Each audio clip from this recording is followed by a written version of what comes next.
Having a good time? All right, cool. You didn't give me the real white guy one. You having a good time? Yeah! Give it to me, man.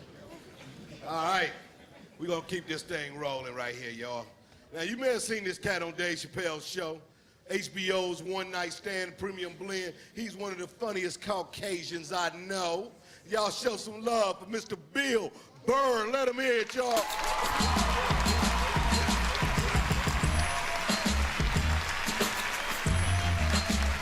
right, thank you. All right, man, what's up? How you doing? Was this too quick a transition? You know what I mean? Like 9, 10 black dudes in a row and then like the whitest man on the planet. Let your eyes adjust. I was watching George Bush today, man. I don't want to be a dick or anything, but could that guy like rehearse before he gives a speech? You know what I mean? Just say it like a couple of times. How awful was he during that hurricane? He's just walking out, man. He's just like winging it. Walking out on the White House lawn, there's like sun in his eyes. He's just out there like, there was a hurricane. People are wet. People don't like being wet unless they're swimming in a pool. He sounded like a little kid giving a book report who like didn't read the book.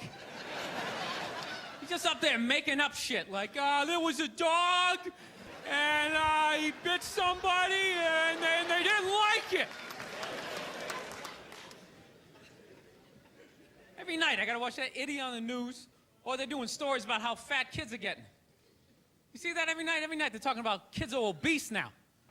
Not fat kids, not chubby, they're obese. Like bedridden. Like just laying there like, I had my first heart attack when I was 4. I was riding on my big wheel, I couldn't feel my left side, I began to pass out my head. Yo, I don't want to be a dick, but how do you get that fat that quick? I can see you're 30, 40 years old. You went to McDonald's for 20 years. You got a little gut going. But you're 5 years old. There's no excuse for that shit. I'm telling you, man, that's the parents' fault. You know, stop feeding him. He doesn't have any money. You know, seriously. You can't go get a job so he can go buy more food. He's got to eat whatever you give him. Just put a plate of seaweed right in front of him. Go ahead, eat it. I don't want to eat it. Good, go to bed. Those are your options. I own you until you're 18. Do some jumping jacks. No, but these parents are ridiculous. They act like they have no control. They're like, well, I don't know what to do. I mean, I tried to make him eat a salad, but he didn't want to eat it. He was like, no, I want a cupcake. I said, you can't have it. But then he sat on my chest, and I couldn't breathe, and I just wanted to get up after a while. People, you need tough love at that moment. If your kid is obese and he's still asking for cake, you gotta be like, no, you little shit. You're eating carrots and celery until I can pick you up again. This is ridiculous. You got a goddamn hernia on your birthday.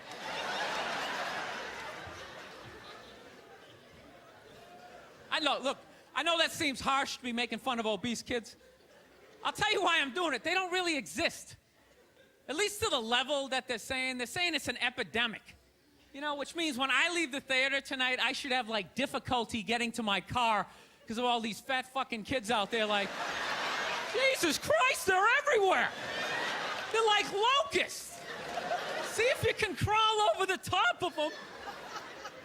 There's like 15 of them. It's nice to be back here down in the South, man. I had a real weird experience last time I came down here. I was in Nashville, right? Sort of an awkward social situation, right?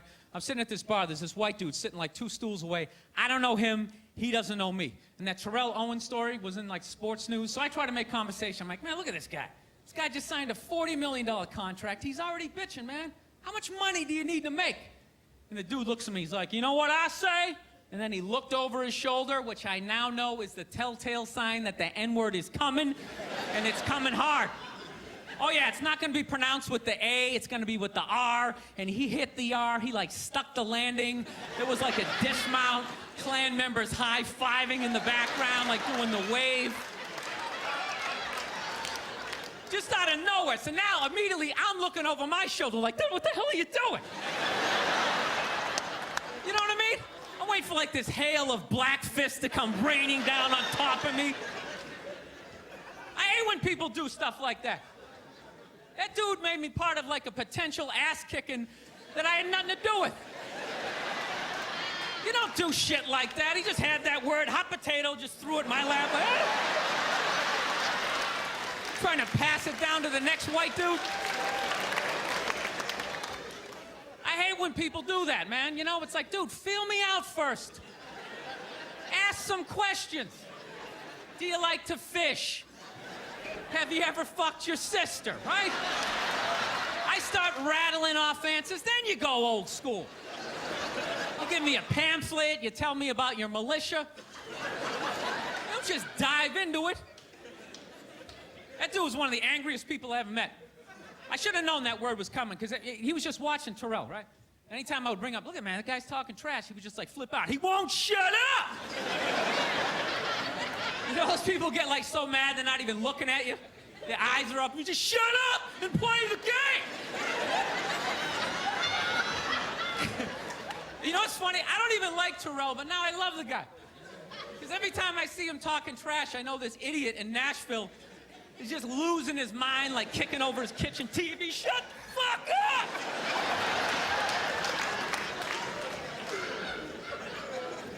I like violence, man. I am. Not like when it happens to me or if I see it live. I like watching it on TV, you know? Watching people, you know, get attacked by animals. Just get blasted in the face or something, you know? Like, I'm a huge sports fan. You know my favorite, like, moment of, like, the last year was in sports? That Detroit Piston, Indiana Pacer bench clearing brawl. Wasn't that great? That was one of the greatest things I've ever seen. I was so confused when I watched ESPN that day. They were like, that was absolutely disgraceful. Basketball fans, they just must be... I'm sitting there looking like, I'm a basketball fan. I loved it. I thoroughly enjoyed watching out-of-shape civilians get the shit kicked out of them by professional athletes. It was fascinating. And I think as sports fans, we kind of had it coming, right? Because how many times you gone to a game, right? You got a little too drunk, you started screaming at some dude on the field who could clearly kick the shit out of you, right? If you saw him in the parking lot, you'd be like, hey, can you sign my stamp collection? I think you're awesome. You get in the game, you're all drunk, you're like, you suck, buddy! You're a piece of shit! And they're always calling him up, come on up here! No, come on up here! Well, they came up there. They did, and they kicked the shit out of everybody. It was great. It was like a cartoon.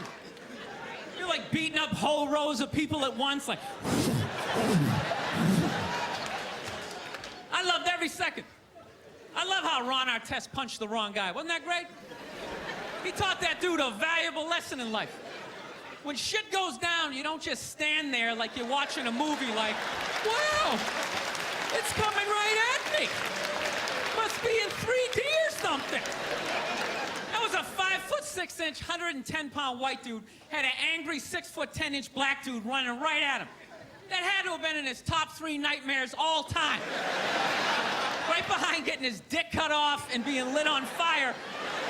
And he just stood there. He's like trying to explain himself. Well, I still have the liquid in my cup, so there's no way I could have... He's an idiot. Listen, I'm out of time. You guys were awesome. Thank you very much.